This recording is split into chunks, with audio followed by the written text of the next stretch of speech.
Unit 7 of the College Board, multiple choice, Part A, number 5.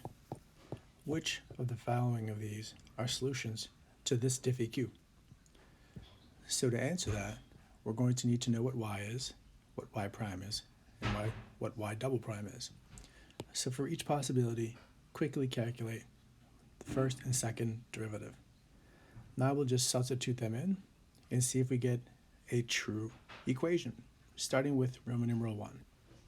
So using y prime, and y double prime minus 5y prime plus 6y. Is that a true equation?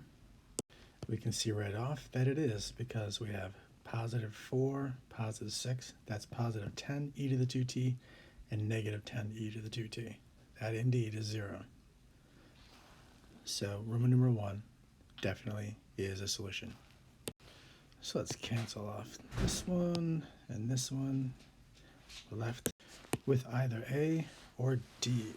So we can forget about 3. We don't even need to check it. We'll go straight to Roman numeral 2 and see if that works.